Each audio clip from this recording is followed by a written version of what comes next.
بسم الله الرحمن الرحيم الحمد لله رب العالمين والصلاة والسلام على أشرف المرسلين سيدنا محمد وعلى آله وصحبه وسلم أجمعين.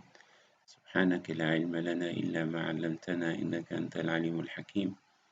اللهم علمنا ما ينفعنا وانفعنا بما علمتنا يا كريم. Dear colleagues, now we are going to discuss one of the important and difficult issues in brain imaging, whether it belongs to the adult brain imaging or the pediatric brain imaging, which is the diagnosis of white matter diseases. And this is a very big subject, and we will handle this subject on three parts. The first one will deal with the congenital white matter lesion. The second one will deal with the acquired white matter diseases. And the third part, which is, in my opinion, the difficult one, will handle the metabolic white matter disease. First of all, I would like to show you some of the important aspects about the myelination of the white matter. Actually, the myelination proceeds intrauterine and after birth until the age of 2 years. And many times we are confronted by MR examinations to report or to say the state of myelination of the white matter. Then we should know that the full-term baby will have at birth these anatomic structures are myelinated. The medulla oblongata, the dorsal aspect of the midbrain, the posterior limb of the internal capsule, the anterolateral aspect of the thalamus, and the deep part of the centrum semioval. By the age of 3 months, there is myelination of the bones, myelination of the cerebellar folia, and the ventral aspect of the brainstem, as well as the optic radiation, the occipital cortical U fibers, the splenium of the corpus callosum, and the anterior limb of the internal capsule. Then, by the age of 6 to 8 months, there should be myelination of the whole brainstem, most of the centrum semioval, except some areas in the frontotemporal lobes. And all the subcortical U fibers by this time will be myelinated, as well as the genu of the corpus callosum. Then we have the white matter disorders classified into the primary white matter lesions or the leukodystrophy, the acquired white matter disorders of both gray and the white matter, and those affecting the basal ganglia. The first issue comprises a lot of diseases, and in this part of the lecture we'll discuss the first 6 pathologies: the metachromatic leukodystrophy, the Krabbe disease, adrenoleukodystrophy, Pelizaeus-Merzbacher disease, Alexander disease, and the Canavan disease. Then we will have some, in the third part of this talk, we'll discuss the disorders of the gray and white matter lesions, including Leigh's disease and the Melas syndrome. And also we'll have some words about the basal ganglia disorders, including the Huntington disease, Farr disease, and the Wilson disease. Then, what do we mean by leukodystrophy or dysmyelinating disease? Of course, The word dysmyelinating means that there is abnormal formation of the myelin or abnormal destruction or turnover of the myelin sheath which covers the axon of the neuron. And this is a wide group of diseases, as you know, and they have different underlying pathologies. But each of these diseases may have its own clinical presentation. But most of these leukodystrophies have a common clinical findings in most of the cases, like I have listed here.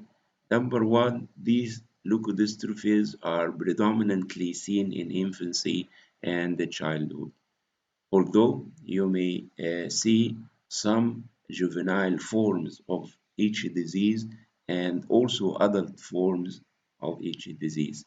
But you should know that in children, the course of the disease is usually rapid, causing death relatively quickly, while in adults, the course of the disease may last for many years. The symptoms include hyperirritability and hypersensitivity, muscle rigidity, and backwards bend of the bent head, mental retardation, and epilepsy, which is a common finding in most of the cases, optic and auditory affection. These are the common findings we may see in every of these diseases. We'll start first by the almost the most common type, which is the metachromatic leukodystrophy. And as I have mentioned, you may have commonly an infantile form, then less commonly you may have a juvenile and adult onset forms. This leukodystrophy is secondary to an enzyme deficiency leading to accumulation of sulfides in various organs, including the CSF, and this will impair the accumulation or the process of myelination. Then sulfides have characteristic histologic staining and hence the name metachromatic. The metachromatic is the name referring to the stain type for histologic assessment of this disease. Then this is the well-known, most famous one of leukodystrophies, which is the metachromatic leukodystrophy, and the prevalence is, as you can see, 1 in 100,000 newborns.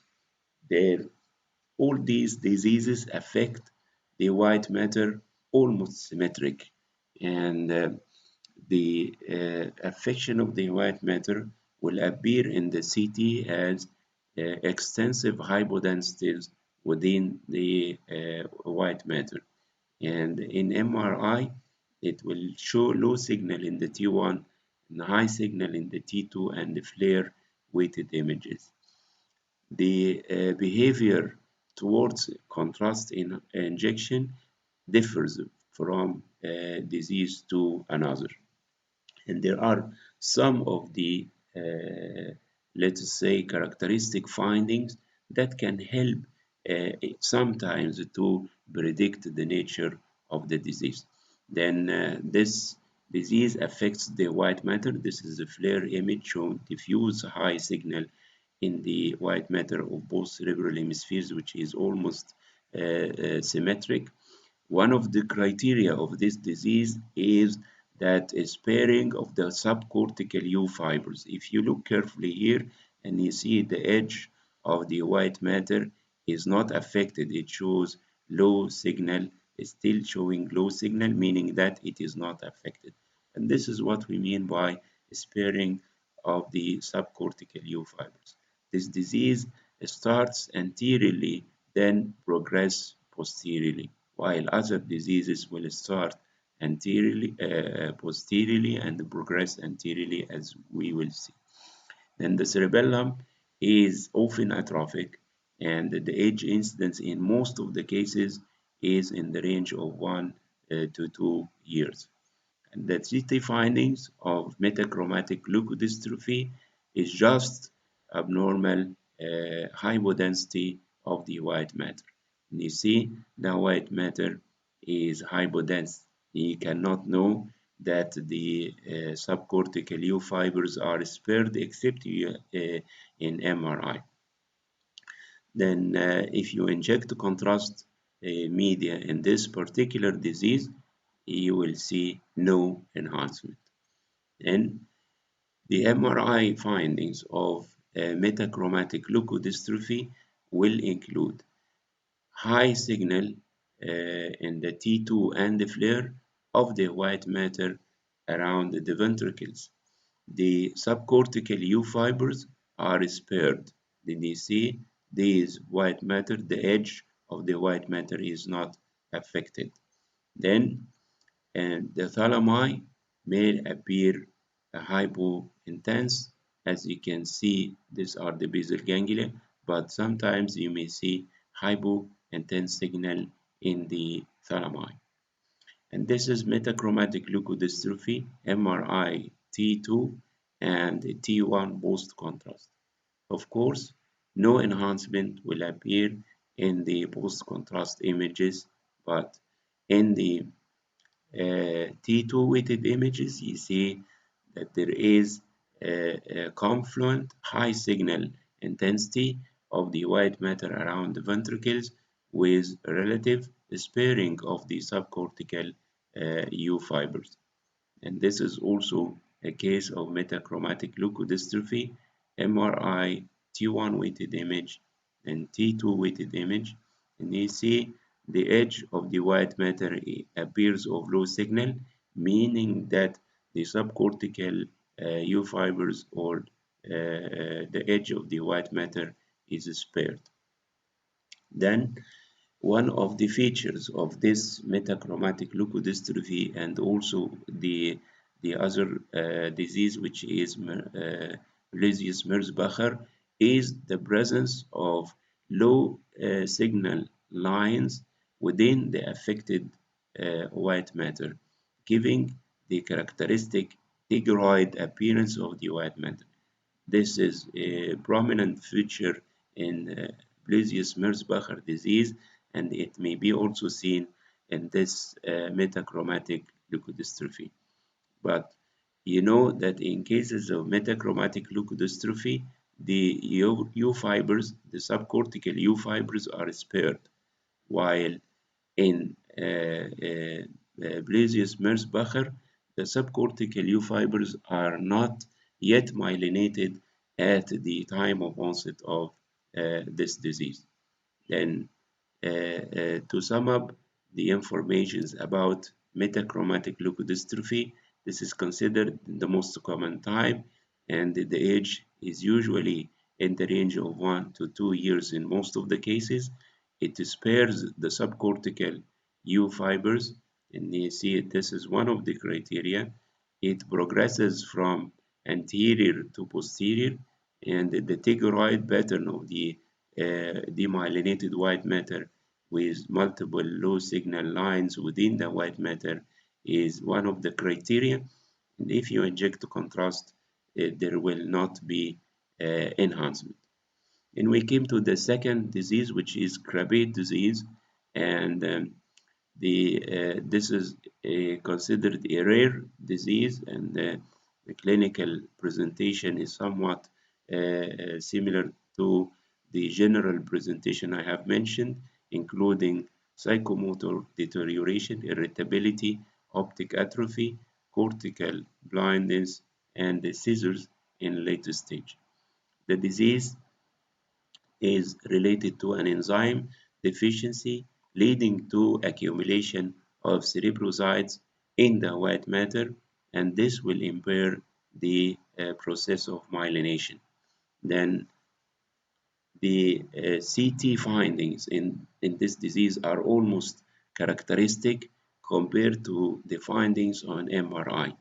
And you see diffuse hypodensity of the white matter, but the presence of hyperdense thalami and the basal ganglia on the unenhanced CT scans is one of the criteria of this Krabbe disease. And if you inject contrast media, there will no enhancement. And if you look to the brain, you can see some atrophic changes in the form of dilatation of the ventricles and the prominence of the extraaxial CSF spaces. Although we know that in this age, on the age of 3 years, the brain will appear almost similar to that of the adult, with normal ventricles and normal cortical sulci.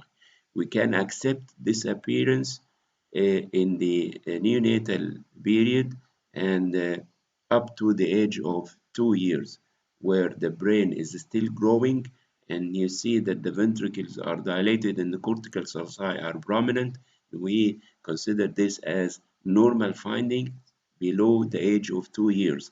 But at the age of 2 years onward, then you should see the brain similar to that of the adult.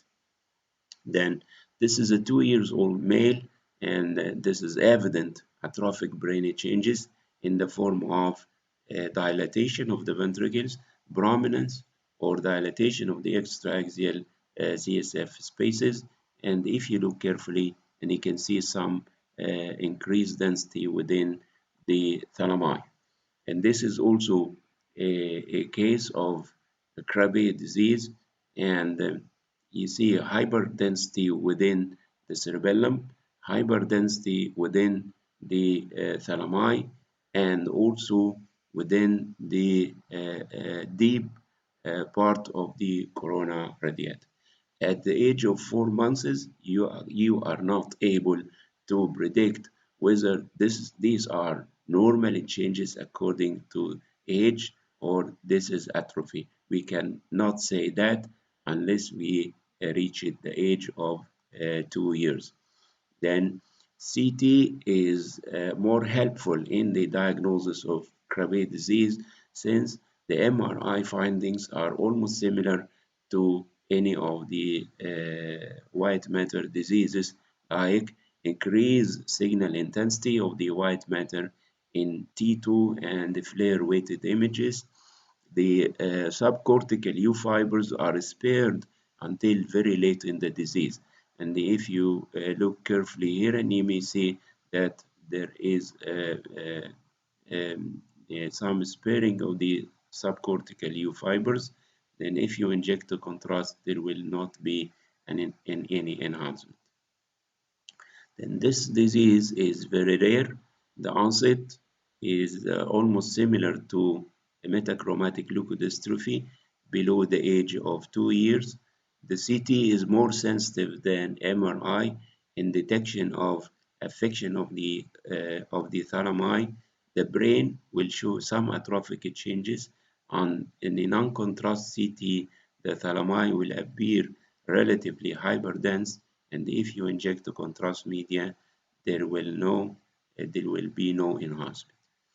Then the third one is the adrenoleukodystrophy, which is an X-linked disease seen only in males between the age of 3 to 10 years. Then the clinical manifestations are almost some of the previously mentioned, like seizures, hearing loss, spastic quadriparesis, and some of the visual and behavioral disturbance. Where this disease has a very characteristic imaging finding when in the typically appearing cases. The findings include affection of the posterior white matter in the parieto-occipital area around the trigone and occipital horns of the lateral ventricles. Affection is almost symmetric, and the CT scan it will appear like hypodensity affecting the white matter. And if you inject contrast, you'll see that the edge of the lesion will show characteristic marginal enhancement. And on CT scan, you may be able to detect some calcium in the edge of the lesion. Then this is the MRI findings. The posteriorly located white matter around the trigone and the occipital horns of the ventricles is selectively affected, and it will appear of low signal in the T1 and high signal in the T2 and the flare weighted images. If you inject a contrast, then there is enhancement of the peripheral margin of the lesion. And this is an example of adrenoleukodystrophy, low signal lesions posteriorly located around the trigone and the occipital horns of the lateral ventricles. And in T2 weighted image, the lesion will appear of high signal with relative sparing of the subcortical fibers. If you inject a contrast, the edge of the lesion will show characteristic enhancement. And this enhancing edge is known as the leading edge and is suggestive of the presence of active inflammation. And in this particular example, you see the posterior white matter is involved with relative sparing of the subcortical U fibers. There is involvement of the splenium of the corpus callosum, and the lesions are bright in the T2 and the flare weighted images. And after contrast enhancement, then you see that the edge is enhancing. And this is an example of adrenoleukodystrophy with characteristic MRI appearance, posteriorly located white matter abnormalities, and whenever you inject contrast, there is enhancement of the leading edge, indicating the presence of active inflammation. And of course, you know that all the previously mentioned diseases may have an adult form or juvenile form, but the common age incidence in metachromatic leukodystrophy is below the age of 2 years, in Krabbe disease below the age of 2 years. In adrenoleukodystrophy, it is in the range of 3 to 10 years. And this is an example of adrenoleukodystrophy by CT, MRI T1, and MRI FLAIR, with the characteristic appearance of the posteriorly located white matter changes, hypodense in the CT, low signal in the T1, high signal in the flare, and after injection of contrast, you got the typical enhancement of the leading edge of the disease, which, as I have mentioned, an indication of active inflammation. Then, to sum up the information about the adrenoleukodystrophy, this lesion is a sex-linked leukodystrophy occurring only in boys between the age of 3 and 10 years. There is symmetric involvement of the bright occipital region. There is enhancement of the leading edge after contrast injection, and calcium can be seen especially, of course, in the CT scans. Then we came to the Blasius-Merzbacher disease, which is considered a rare neurodegenerative disorder occurring also in boys as an X-linked leukodystrophy. This disease will affect the development of myelin and will arrest the myelin development. Then the CT findings are not characteristic. You see diffuse hypodensity of the white matter, and the cortex, of course, as in every disease, is usually intact. But the MRI findings will show similar changes, widespread involvement of the white matter, which will appear of low signal and the T1 and the high signal in the T2 and the flare weighted images. If you inject a contrast, there will be no enhancement, and in this particular disease, similar to the metachromatic leukodystrophy, the basal ganglia and thalamus may appear hypointense on T1 weighted image, and this is suggested to be due to iron deposition. And the tigroid pattern is a prominent feature of this disease. Then you see the white matter with a multiple linear low signal and low signal intensity within the demyelinated white matter. And this is the difference between the metachromatic leukodystrophy and the Blasius-Merzbacher disease. In both metachromatic leukodystrophy and the Blasius-Merzbacher disease, the tigroid pattern is one of the features, although in the later one it is prominent. The U fibers are preserved in metachromatic leukodystrophy, while the U fibers are not yet myelinated in the Blasius-Merzbacher disease. Then the appearance of Blasius-Merzbacher disease by MRI, as I have mentioned, you see diffuse involvement of the white matter with the characteristic tigroid pattern, which is explained by the presence of islands of myelin around the penetrating vessels. There is myelin, some preserved or intact myelin around the penetrating vessels, which will appear of low signal within the unmyelinated white matter, giving the tigroid appearance, and the thalami are of low signal intensity in T2 weighted image, as I have mentioned, due to the iron deposition. Then this is a rare disorder and it affects boys similar to adrenoleukodystrophy, and the white matter exchanges are almost similar to the metachromatic leukodystrophy, including the tigroid pattern of the white matter. Then we came to a rare disease, which is the Alexander disease, and this leukodystrophy is of unknown etiology, and it has an infantile form and also the juvenile and adult forms. The clinical presentation depends according to the age of presentation. In the infantile form, there may be megalencephaly, mental retardation, spasticity, and seizures. And of course, the disease is rapidly progressive in the infantile age incidence, and the death may occur within 2 to 3 years.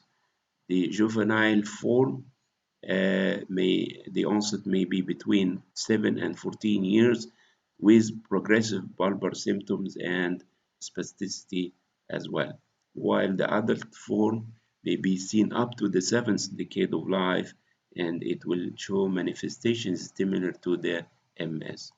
The characteristic appearance of this disease on CT and MRI is the predominant affection of the frontal white matter.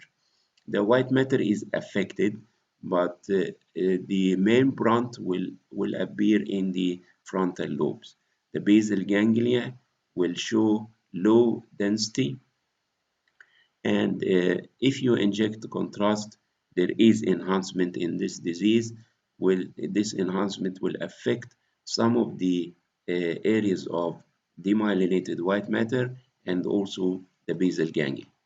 Then for the diagnosis of Alexander disease by MRI, you need to have 4 of 5 criteria.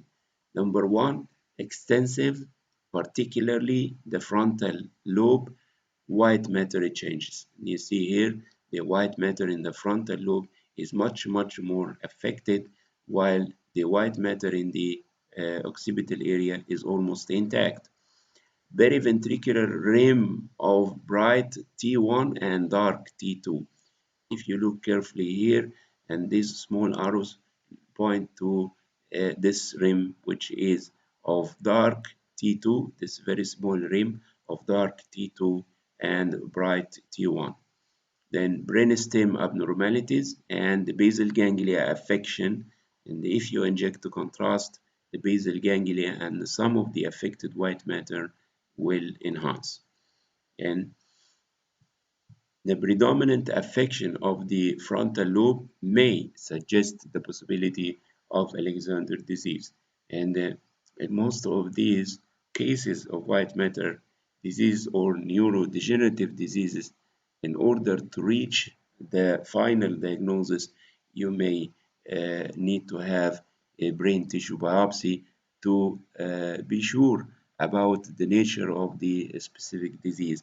Although the MRI, diffusion weighted images, and MRI spectroscopy may help to predict the nature of the disease, but in order to be sure about the diagnosis, you may need to have a brain tissue biopsy. And this is Alexander disease with predominant affection of the frontal white matter, showing low signal in the T1 and high signal in the T2. The basal ganglia are also involved. You see hypointensity in the T1 and hyperintensity in the T2. And after contrast injection, there is prominent enhancement of the basal ganglia. And this is also a case of Alexander disease with predominant affection of the white matter in the frontal lobes, and there are cystic changes. And you see these low signal structures, which are high signal, and in the frontal uh, white matter. And if you inject the contrast, you expect to see some of the enhancement within the affected white matter as well as in the basal ganglia. Then you remember the periventricular rim of high signal in the T1 weighted images and low signal in the T2 weighted image, which I don't know an explanation for it, but it is considered one of the criteria of Alexander disease. Well, you know that, as I have mentioned, you have the juvenile form and the adult form. The juvenile form may present between the age of 7 and 14 years old, and this is an example. There is affection of the basal ganglia and the predominant affection of the frontal white matter. Then to sum up the informations about the Alexander disease, this is a rare disease, and it typically presents in infants similar to the rest of the previously mentioned. It affects the white matter, especially that of the frontal lobes, and there is abnormal signal of the basal ganglia and thalami. If you inject contrast enhancement, there will be enhancement of the basal ganglia and some of the affected white matter. Then you remember that up till now, there are only two diseases which can show contrast enhancement, and these are the adrenoleukodystrophy with enhancement of the leading edge indicating active inflammation, and the Alexander disease with enhancement of the basal ganglia. Then finally, we came to the last one of this group, which is the Canavan disease, and this is also the spongiform leukodystrophy. This is also a rare disorder with no gender predilection. It selectively involves the subcortical white matter. This disease particularly affects the subcortical white matter, while all the previously mentioned diseases tend to spare the subcortical white matter. Also, the disease starts in the occipital lobes and progresses to the frontal area, while most of the previously mentioned diseases start in the frontal lobe and progress posteriorly, except the adrenoleukodystrophy, which is predominantly located in the occipital area. Then in this disease may spare the internal capsule. Uh, this will result, the enzyme deficiency will result in accumulation of N-acetyl aspartic acid. And this is the accumulation is neurotoxic, leading to vacuolization and spongy degeneration of the white matter, and hence the name of the disease. Then the clinical presentation will depend on the onset of the disease. Most of the diseases are seen in infants, while There are some forms occurring in the adolescent and adult age. The infantile form, which is the most common, is seen around the age of 3 to 6 months and presenting by hypotonia, microcephaly, seizures, and optic atrophy. Then this disease will show diffuse affection of the white matter extending to the periphery near the cortex with a predominant affection of the subcortical U fibers. And in CT scan, we will see diffuse hypodensity of the affected white matter, while on MRI, you see that the lesions of low signal in the T1, high signal in the T2, and FLAIR images. If you inject the contrast, there will no be enhancement of the affected white matter. Then the subcortical white matters or dew fibers are predominantly involved. The ventricles are of normal size, no atrophic changes, and the internal capsule may be spared in this disease. And here, an example of Canavan disease with involvement of the subcortical U fibers and the vacuolated appearance of the white matter with multiple cyst-like changes which represent dilated Virchow-Robbins spaces secondary to degeneration of the white matter. And in the T1 weighted images, you see the affection of the periventricular white matter. And in the frontal and occipital lobes, you may feel that the occipital lobes are more prominently involved, and it is easy to see the cystic changes in the white matter, which are of bright signal in the T2 and low signal in the T1, which indicates dilated Virchow-Robbins spaces secondary to degeneration of the white matter, and this will lead to what is known as spongiform degeneration of the white matter. In Canavan disease, the white matter is involved, particularly the white matter in the occipital lobes. The thalami and the brainstem are also affected, and in this particular case, you see some atrophic changes. This is a male, 9 years old. The cortical sulci in this age, in this patient, are prominent, and the ventricles are more or less of normal size. And the Canavan disease affects the white matter, particularly the arcuate U fibers, and it is more evident in the occipital area compared to the frontal area. But in this particular disease, you may feel that the frontal lobes are more involved than the occipital lobes.